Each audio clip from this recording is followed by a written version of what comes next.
কোরআনের বাহিরে কোনো বিজ্ঞানী, কোনো ডাক্তার, ইঞ্জিনিয়ার কেউ কিছুই করতে পারে না। এটা হচ্ছে রিসার্চের উপরে। এই জন্য মোহতারাম হাজিরিন, এই কোরআনটা আমাদের উপরে বিজ্ঞান হিসেবে আল্লাহ তাআলা নাজিল করছেন। সুবহানাল্লাহ বলেন। এই জন্য আল্লাহ রাব্বুল আলামিন বলেন, আমানু কামা আমানান নাস। সুবহানাল্লাহ বলেন। আল্লাহ রাব্বুল আলামিন বলেন, পৃথিবীর মানুষ তোমরা ঈমান আনো যেমনি ভাবে মানুষেরা ঈমান আনছে। আল্লাহ রাব্বুল আলামিন মুহাদ্দিসিনে কেরাম, মুফাসসিরিনে কেরাম এই আয়াতের মধ্যে থেকে আল্লাহ রাব্বুল আলামিন উদ্দেশ্য নিয়েছেন আসিয়াকে। অনেকেই বলেছেন এই আয়াতের মাধ্যমে ফেরাউনের বাড়িতে, আসিয়ার বাড়িতে যেই লোক একটা বাদী কাজ করতেন ওই বাদীকে উদ্দেশ্য নিয়েছেন। সুবহানাল্লাহ বলে। অথচ কিন্তু দেখেন এই কোরআন প্রতিটা মানুষকে অন্ধকার থেকে আলোর পথ দেখাইছেন। সুবহানাল্লাহ। কি সুন্দর একটা যুগ ছিল তাদের জন্য, একজন নবী তারা পাইছে। সুবহানাল্লাহ বলে। নবীর মাধ্যমে প্রতিনিয়তই যখন যেটা মানুষের জন্য প্রয়োজন হইতো, আল্লাহ তাআলা মুসা পয়গম্বর আলাইহিস সালাতু ওয়াস সালাম তুর পাহাড়ে আল্লাহ তাআলা ডাকতো, বলতো মুসা তোমার উম্মতের জন্য এটা নাযিল করলাম। সুবহানাল্লাহ। মুসা আলাইহিস সালাতু ওয়াস সালাম তার উম্মতদেরকে বলতো, তারপরেও তারা বিশ্বাস করতো না। তারা কতটুকু হতভাগ্য ছিল বলে। আর আমরা নবী দেখি নাই, নবীর কিতাব পাইছি। মুসা পয়গম্বরকে দেখি নাই, মুসার কিতাব পাইছি। ঠিক কিনা বলেন? মুসার কিতাব সম্পর্কে এই 30 পারা কোরআনের মধ্যে আল্লাহ তাআলা নাযিল করছেন। সুবহানাল্লাহ। কিন্তু মিনিমাম 25 থেকে 27 জন নবীর কথা আল্লাহ তাআলা কোরআনের মধ্যে আলোচনা করছেন। বাকি হাজার হাজার লাখ লাখ নবীর উপর আমরা বিশ্বাস স্থাপন করছি কি করছি না বলেন? নবীকে আমরা বিশ্বাস করছি না? দেখেন, আমরা না দেখে বিশ্বাস করছি, এর মানে আমরা অল্প আমলে, রাসূল সাল্লাল্লাহু আলাইহি সাল্লাম বলেন, অল্প আমলেই নাজাতের জন্য যথেষ্ট হইবে। সুবহানাল্লাহ। এই উম্মতের জন্য শুধু এই হাদিসটা বরাদ্দ করে দিয়েছেন। সুবহানাল্লাহ। এই জন্য মুহতারাম হাজিরিন, আমরা এমন একটা নবী পেয়েছি যেই নবীকে আল্লাহ তাআলা কিয়ামত পর্যন্ত যতগুলো উম্মত আসবে ওই নবীর রওজায় গিয়ে প্রতিটা মানুষ যায় সালাম দেবে। সুবহানাল্লাহ। দুনিয়াতে লাখ লাখ নবী আসছে, কোনো একজন নবীর কবর কিন্তু নির্দিষ্ট নাই।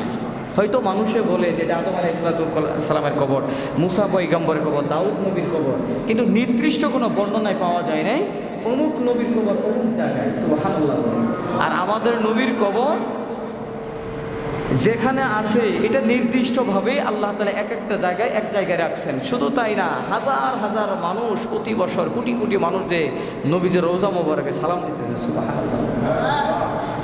এই জন্য আমরা এমন একজন নবী পাইছি যেই নবীর মাধ্যমে আল্লাহ তাআলা যেই বিষয়গুলো আমাদের উপরে নাজিল করছেন প্রতিটা বিষয় আমাদের জন্য কল্যাণ। ঠিক না বলেন? এই জন্য আল্লাহ রাব্বুল আলামিন বলেন, আমানু কামা আমানান নাস। তোমরা ঈমান আনো যেমনি ভাবে আসিয়া ঈমান এনেছিলেন। শুধু তাই না, আসিয়ার বাড়িতে যেই বান্দি, যেই মহিলা কাজ করতেন, যেই বান্দি কাজ করতেন, ফেরাউনের বাড়িতে যেই মহিলা কাজ করতেন, ওই মহিলাকেও উদ্দেশ্য হতে পারে। আল্লাহু আকবার বলে।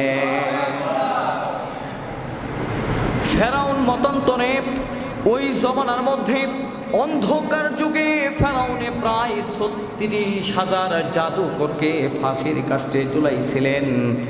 কোনো মতে পাওয়া যায় 72,000 লোককে একই সাথে ফেরাউন ফাঁসির কাস্টে ঝুলাইছিলেন। ফেরাউনের কাছে তার মেয়ে চলে গেছে। ওই বর্বরতার জামানায়, ওই অন্ধকার যুগে ফেরাউনের মেয়ে ফেরাউনের কাছে চলে গেছে। ফেরাউনকে গিয়ে বলতেছেন, বাবা, আমাদের বাড়িতে যেই বাদী মহিলা কাজ করে, যেই মহিলা আমাদের বাড়িতে কাজের মহিলা রাখছো কাজ করে, ওই মহিলা আজকে আমার মাথার চুল আশ্রাইতেছিলেন। এমন সময় তার হাত থেকে শিরোনিটা পড়ে গেছেন। শিরোনিটা পড়ার সাথে সাথে সে বলে ফেলল, বিসমিল্লাহির রহমানির রহিম। আল্লাহু আকবার বলে। আমরা সাথে সাথে ওই মহিলাকে জিজ্ঞাসা করলাম, ও মহিলা, বলো তোমার রবকে, তোমার রবকে তুমি যে বিসমিল্লাহ বলে শিরোনিটা মাটি থেকে উঠাইলাম, বলো বলো তোমার রবকে। বাবা ওই মহিলা তৎক্ষণাৎ আমার কাছে জবাব দিলেন, রব্বি ওয়া রব্বুকা ওয়া রব্বু আবিকা। তোমার রব আমার রব, যিনি তোমার বাবাকে বানাইছেন, সৃষ্টি করছেন, আমাকে সৃষ্টি করছেন, তোমাকে সৃষ্টি করছেন, তিনি হচ্ছে আমার রব। আল্লাহু আকবার জোরে বলে। এই জন্যই মহিলার এই কথা শুনে মহিলাকে ডাকার জন্য ফেরাউন বলে দিছেন, মহিলাকে আমার কাছে পাঠাও। মহিলাকে জিজ্ঞেস করছে, তুমি নাকি মুসা রবের ওপর ঈমান আনছ? বলে হ্যাঁ। বলে বলো বলো কেন ঈমান আনছ? এই জমানার মধ্যে যতগুলো কওমের লোক আছে সবাই আমাকে রব হিসাবে মেনে নিয়েছে। আমি ঘোষণা দিয়ে দিছি, আনা রব্বুকুমুল আ'লা, এই পৃথিবীর মধ্যে আমি হচ্ছি সবচাইতে বড় খোদা। নাউজুবিল্লাহ বলে। তুমি নাকি মুসা রবের ওপর ঈমান আনছ? মহিলা বলতেছে হ্যাঁ। তোমার কি ঘরে সন্তান আছে? মহিলা কোনো বর্ণনায় পাওয়া যায় মহিলার 3 জন সন্তান ছিলেন, অনেক বর্ণনায় পাওয়া যায় মহিলার 7 জন সন্তান ছিল, একটা বর্ণনায় পাওয়া যায় মহিলার 11 জন সন্তান ছিল। এবার ফেরাউন চিন্তা করলেন, তার সন্তানগুলোকে ধরে আনছে। মহিলাকে বলতেছিলেন, মহিলা তুমি যদি মুসা রবের উপর কালেমা ছেড়ে না দাও, মহিলা রবের উপর যদি, তোমার রবের উপর যদি, এক আল্লাহর উপর যদি কালেমা ছেড়ে বাদ না দাও, বিশ্বাস না বাদ দাও, আমি কথা দিয়ে দিলাম তোমার সন্তানগুলোকেও গরম তেলের মধ্যে ফালাইয়া সবাইকে মেরে ফেলবো। নাউজুবিল্লাহ বলে। তখন ফেরাউনের ওই জমানার মধ্যে ফেরাউনের সবচেয়ে বড় শাস্তি ছিল, ফেরাউন গরম তেল বানাইতেন, বড় একটা চুলার মধ্যে গরম তেল জ্বালাইতেন, এর মধ্যে যে ফেরাউনকে মানত তাকে বাঁচাই দিত, আর যে মানত না ওই গরম তেলের মধ্যে ফালাই দিত। নাউজুবিল্লাহ বলে। এইভাবে মহিলাকে প্রশ্ন করছেন, মহিলা তোমার সন্তানগুলো তুমি যদি মুসা রবের উপর কালেমা ছেড়ে না দাও, আমি কথা দিয়ে দিলাম তোমার ঘরের যে সন্তানগুলো আছে এই সন্তানগুলোকে আমি গরম তেলের মধ্যে ফালাইয়া দিব। মহিলা চোখের পানি ফালাইয়া বলতেছেন, ফেরাউন শোনো, আমি যেই মুসা রবের উপর ঈমান আনছি, এই রবের উপরেও আমার সন্তানগুলো ঈমান আনছে, অতএব তাদের জীবন চলে যাবে। আল্লাহর কসম করে বলি তারা ঈমান ছাড়বে না। আল্লাহু আকবার জোরে বলে। ওই অন্ধকার যুগে মুসা পয়গম্বরের উপর ঈমান আনছে, তাদের যেই বাদশা ছিল, তাদের রাষ্ট্র যিনি পরিচালনা করেছিলেন, ওই বাদশার পক্ষ থেকে এমন একটা চাপ ছিল, এমন একটা নিয়ম ছিল, এমন একটা কানুন ছিল, যারা এক আল্লাহর উপরে ঈমান আনবে তাদের সবাইকে শুলিতে চড়াইবে, গরম তেলের মধ্যে ফালাইয়া দিবে। নাউজুবিল্লাহ বলে। এই জন্য আল্লাহ রাব্বুল আলামিন পৃথিবীর মানুষকে ঘোষণা করে জানাইয়া দেন, পৃথিবীর মানুষ শোনো, ওয়া ফিরআউনা দিল আউতাদ, প্যারাকুমালা ফেরাউন থেকে তোমরা সাবধান থাকো। ফেরাউন মানুষদেরকে, ফেরাউনকে যারা রব মানত না, ফেরাউনের আরেকটি এমন একটা বড় আযাব ছিল, বেশি বড় একটা শাস্তি দিতেন ফেরাউন। যারা ফেরাউনকে রব না মানত তাদের হাতে পায়ে মাথার মধ্যে প্যারাক ঢুকাই দিতেন। নাউজুবিল্লাহ বলে। আর আমরা আমাদের বর্তমানে যে সরকার আছে, সরকারকে আপনি মানলেও কোনো সমস্যা নাই, না মানলেও সমস্যা নাই। আছে অনেকেই কি জামাতে ইসলামে ভোট দেয় না, অনেকেই বিএনপিতে ভোট দিছে, এক একজন যার মনে যেভাবে চাইছে ভোট দিছে। কিন্তু ওই জমানার মধ্যে ফেরাউনকে যারা সাপোর্ট করছে তারা পাচ্ছে, আর যারা সাপোর্ট করে নাই তাদেরকে হাতে পায়ে মাথায় কি করতো, প্যারাক ঢুকাই দিচ্ছে। নাউজুবিল্লাহ, এমন কঠিন শাস্তির ব্যবস্থা করছে। মহিলাকে মৃত্যুর সময়, মহিলাকে যখন শুলিতে চড়াইবে, মহিলাকে জিজ্ঞাসা করছে, মহিলা তোমার কি কোনো চাওয়া আছে, কোনো চাওয়া পাওয়া আছে? মহিলা ফেরাউনকে বলতেছেন, ফেরাউন আপনার বাড়িতে আমি বহুদিন কাজ করছি, ও ফেরাউন হাত জোর করে বলতেছি, যত কষ্ট দেন, যত শাস্তি দেন, মাথা পেতে মেনে নিব। কিন্তু ফেরাউন আমার কথাটা রাখবেন, আমার যেই সন্তানগুলোকে গরম তেলের মধ্যে ফালাই দিয়া এই সন্তানগুলোকে মেরে ফেলবেন, সাথে আমাকেও মেরে ফেলবেন। কিন্তু ফেরাউন আপনার কাছে আমার আবদার হচ্ছে, আমার সন্তানগুলার হাড়গুলো যেই গর্তের মধ্যে পুঁতে ফেলবেন, ওই গর্তের মধ্যে আমি জনম দুঃখিনীর মার হাড় পাগুলো, আমার যেই শরীরের হাড়গুলো আছে ওই হাড়গুলো ওই একই গর্তের মধ্যে পুঁতে রাখবেন। ফেরাউন তাদেরকে গরম তেলের মধ্যে ফালাইয়া দিছেন, কিন্তু মুসার যে রবের উপর কালেমা ছাড়ে নাই, এত কষ্ট দিছেন, এত শাস্তি দিছেন, এক সেকেন্ডের জন্য তারা ঈমান থেকে বঞ্চিত হন নাই। ফেরাউন তখন তার স্ত্রীর কাছে গিয়ে বলতেছেন, স্ত্রী আসিয়া আলাইহিস সালাতু ওয়াস সালামের কাছে গিয়ে বলতেছেন, আসিয়া, আমার ঘরের মধ্যে যেই বাতি ছিল, যেই বাতিটা কাজ করত, ওই বাতি সম্পর্কে কি কিছু জানো? ও ফেরাউন, তৎক্ষণাৎ ফেরাউন বলতেছেন, আমার বাড়িতে যেই মহিলা কাজ করতেন ওই মহিলাকে আগুনের মধ্যে ফালাই দিছি। শুধু তাই না, শুধু তাই না, তাদেরকে মা সন্তানকে মেরে ফেলছি। আসিয়া বলতেছেন, ও ফেরাউন, তাদেরকে যখন আগুনের মধ্যে ফালাইয়া দিলা, আমি আসমানের দিকে তাকাইয়ে দেখলাম শত শত ফেরেশতা ওই মহিলার আর মহিলার সন্তানের জান কবজ করার জন্য একে এক অন্যের সাথে প্রতিযোগিতা করতেছে। আল্লাহু আকবার বলে। এদিকে ফেরাউন বলতেছেন, আসিয়া শোনো শোনো, তুমি কি মুসা রবের ওপর তুমিও কালেমা পড়ছো? ফেরাউনকে বলতেছেন, আসিয়া, তুমি কি মুসা রবের উপর ঈমান আনছো? আসিয়া বলতেছেন, হ্যাঁ, আমি গোপনে গোপনে অনেক আগে থেকে মুসা রবের উপর কালেমা পড়ে মুসলমান হয়ে গেছি। আল্লাহু আকবার বলে।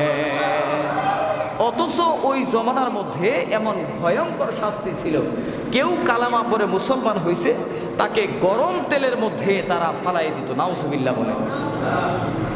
কিন্তু আমরা তো একেবারে সহজ পদ্ধতিতে আমরা ইসলামকে পাইছি, তারপরেও আমরা আল্লাহর যে শরীয়তের বিধান আছে এটা মানতে আমাদের জন্য অনেক কষ্ট হয়ে যায়।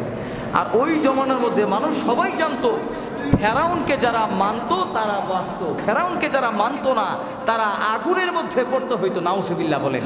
কিন্তু তারপরেও তারা মুসা রবের উপর ঈমান আনছে, সুবহানাল্লাহ বলেন। কত ভয়াবহ অবস্থা ছিল।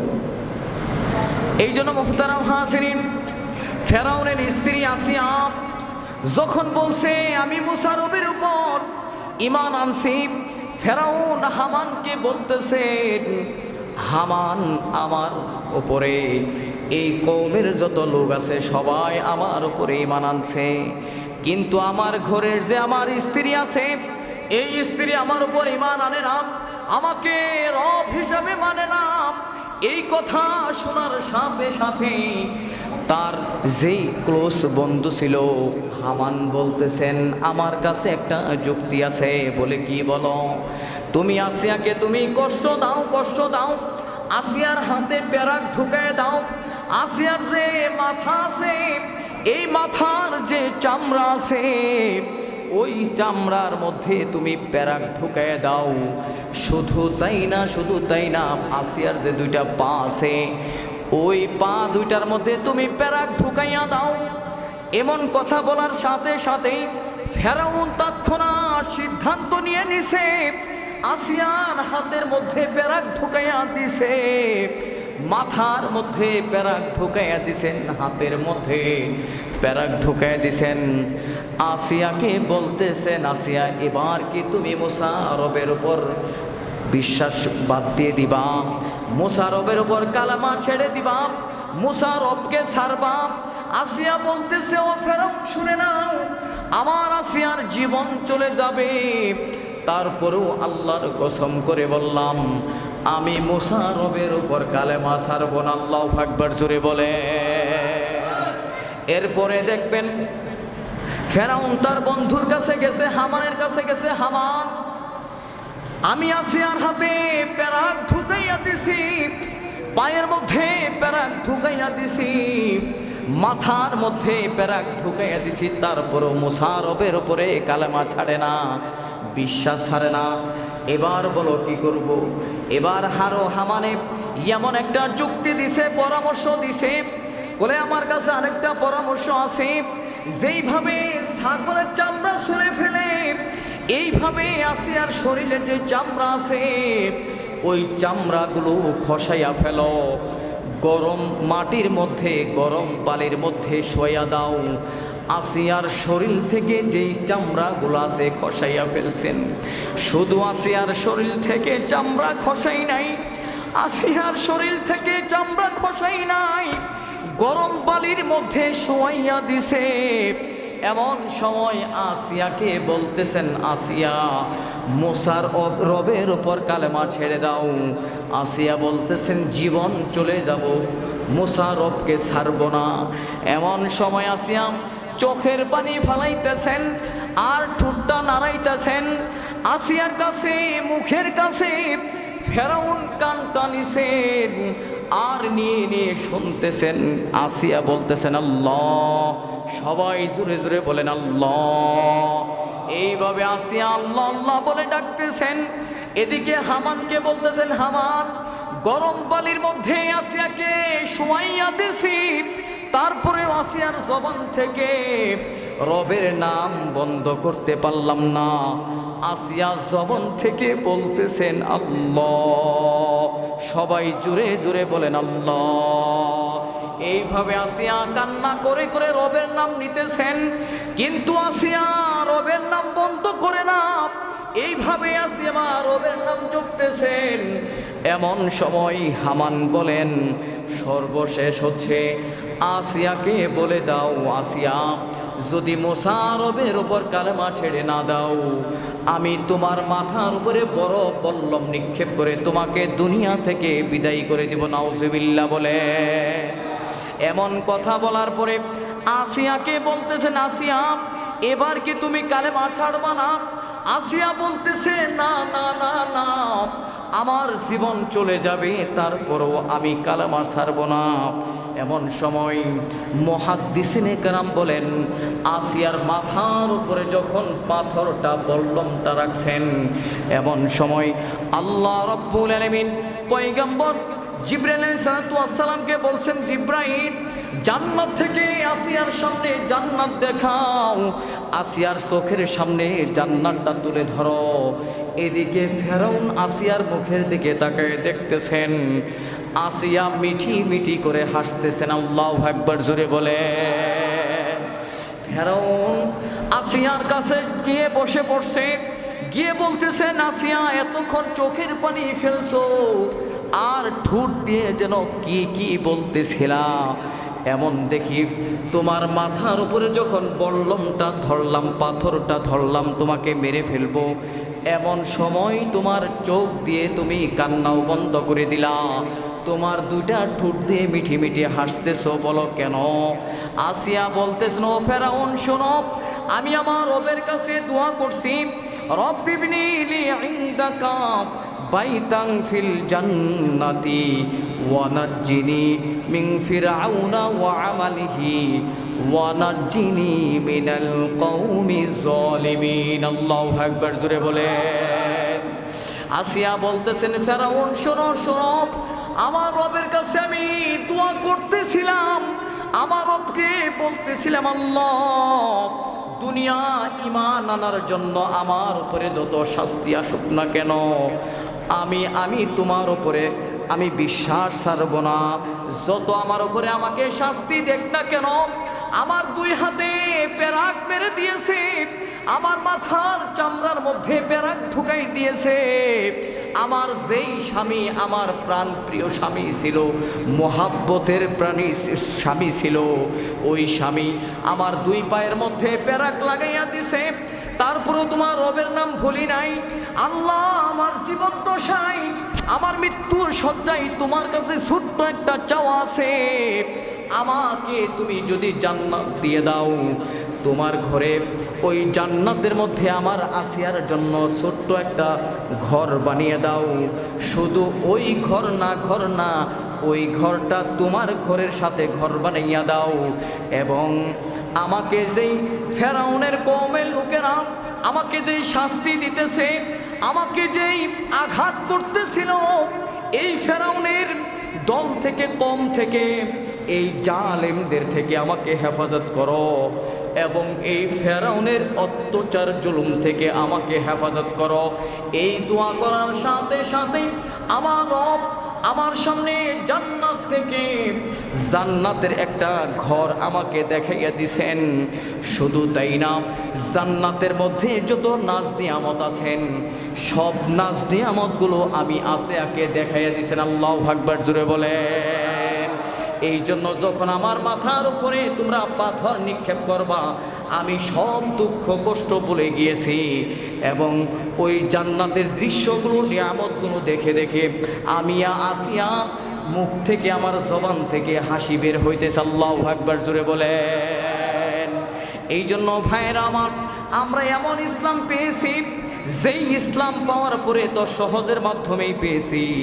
এই জন্য আমাদের মধ্যে যেই শরিয়াতের বিধানগুলো আছে, মানলেও শরীরে কোনো আসে যায় না, না মানলেও কোনো আসে যায় না, ঠিক কিনা বলে?